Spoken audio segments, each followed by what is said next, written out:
Hello friends, நான் உங்க ராம் பேசுறேன். தளபதி விஜய் வந்து அரசியல் கட்சி ஆரம்பிச்சு கொடியும் அறிமுகப்படுத்திட்டாரு. இதுல வந்து இப்போ வந்து அவர் ஏன்பா அவரோட கட்சியில வந்து கருப்புன்றதே வைக்கல அப்படின்னு சொல்லிட்டு சில பேர் கேட்கறாங்க. என்னப்பா அவரோட கட்சியில வந்து திராவிடன்ற வார்த்தையே இல்லையப்பா அப்படின்னு சொல்லிட்டு பல பேர் வந்து விமர்சிக்கிறாங்க. அது அவருடைய கட்சி, அவரும் விற்கிறாரு, விற்காம போறாரு, அது அவருடைய விருப்பம். நீங்க ஏன் கேக்குறீங்க? வேணும்னா நீங்க கட்சி ஆரம்பிச்சு நீங்க வச்சுக்கோங்க, கருப்பை வந்து ஜாயின் பண்ணிக்கோங்க, திராவிடன்ற சொல்ல வந்து சேர்த்துக்கோங்க, அது அவருடைய கட்சி. அவர் வந்து தமிழ்னு வச்சிருக்காரு. பெரியாரு, பேரறிஞர் அண்ணா, அதுக்கடுத்து மக்கள் திலகம் எம்ஜிஆர், இவங்க எல்லாம் வந்து அந்த திராவிடன்ற பேரை வந்து பின்பற்றியே வந்திருக்காங்களே, ஏன் விஜய் வந்து வைக்கல அப்படின்னு சில பேர் வந்து இதை வந்து விமர்சிக்கிறாங்க. திராவிடர் கழகமே வந்து நீதி கட்சின்றதுல இருந்தா வந்ததுன்னு இதுல எத்தனை பேருக்கு தெரியும்? அந்த திராவிடன்ற ஒரு வார்த்தை வந்து அதுக்கு முன்னாடி பெரியாரே வந்து நீதி கட்சின்றதுல இருந்து தான் அவர் வந்து கட்சியை வந்து அப்படியே வந்து கொஞ்சம் சேஞ்ச் பண்ணி புதுப்பிச்சு வந்து கொண்டு வராரு. இது வந்து பல பேருக்கு தெரியுது. அதே மாதிரி அண்ணா வந்து பெரியார் கிட்ட இருந்து வந்தவர். பெரியார் அதை அவர் ஃபாலோ பண்ணி தான் அவர் வந்து திராவிட முன்னேற்ற கழகன்ற வச்சாரு. அதே அவர் வந்து தமிழ்நாடுக்கு வந்து பேர் சூட்டும் போது அதுக்கு முன்னாடி வரைக்கும் வந்து மெட்ராஸ் பிரசிடென்சி இந்த சென்னை தமிழ்நாடெல்லாம் வந்து அவரே வந்து தமிழ்நாடுன்னு தான் பேர் வச்சாரு. இது அவர மாதிரி ஒரு ஞானி, ஒரு அறிஞர் யாருமே இல்லை. ஏன்னா மத்தவங்க எல்லாருமே வந்து அறிஞன்னு சொல்லுவாங்க, ஆனா அவரை மட்டும்தான் ஒரு பேரறிஞன் அப்படின்னு சொல்லுவாங்க. அதனாலதான் அவர் பேரறிஞர் அண்ணா. ஆனா அவரே வந்து தமிழ்நாட்டுக்கு தமிழ்நாடு தான் பேர் வச்சாரு, திராவிட நாடுன்னு அப்படி வைக்கல. விஜய் வந்து இதை வைக்கல அதை வைக்கல அப்படின்னு சொல்லிட்டு வந்து ஃபேமஸான நியூஸ் சேனல்ல வந்து விமர்சிக்கிறாங்க. ஆனா அவங்க அரசியல் விமர்சகர்னு சொல்றாங்க. இது வரைக்கும் நம்ம பார்த்ததெல்லாம் ஒரு அரசியல் விமர்சகரானும் என்னன்னு தெரியல. ஓகேங்க, விமர்சிக்கிறவங்க விமர்சிக்கட்டும். ஏன்னா வந்து விமர்சனம் இல்லாம வந்து வெற்றி இல்லை. சரி, அவருடைய கட்சியில ஸ்பெசிபிக்கா அந்த கட்சியில வந்து நடுவுல வந்து அந்த வாகை மலர் இருந்தது. அதை பத்தி வந்து ரொம்ப இன்ட்ரெஸ்டிங்கான விஷயம் இருக்கு.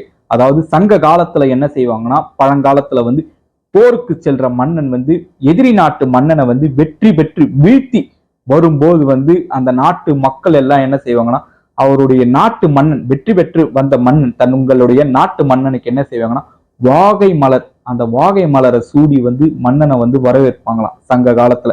இது வந்து தொல்காப்பியம் இதெல்லாம் வந்து குறிப்பிட்டிருக்காங்க அந்த வாகை மலரை பத்தி. இது மட்டும் இல்லாம அந்த கொடியில வந்து பல ஸ்பெஷலான விஷயம் இருக்கு. என்னென்னு நம்ம பார்த்தா 6 நிறங்கள் வந்து அந்த கட்சி கொடியில இருக்கு. என்னென்னு பார்த்தா சிவப்பு, மஞ்சள், சாம்பல், நீலம், பச்சை, ஊதா அப்படின்னு 6 கலர் இருக்கு. இது மட்டும் இல்லாம 23 நட்சத்திரம் வந்து பச்சை கலர்ல இருக்கு, 5 நட்சத்திரம் வந்து நீல கலர்ல இருக்கு. இது மட்டும் இல்லாம கம்பீரத்தோட அடையாளமா வந்து யானை இருக்குங்க.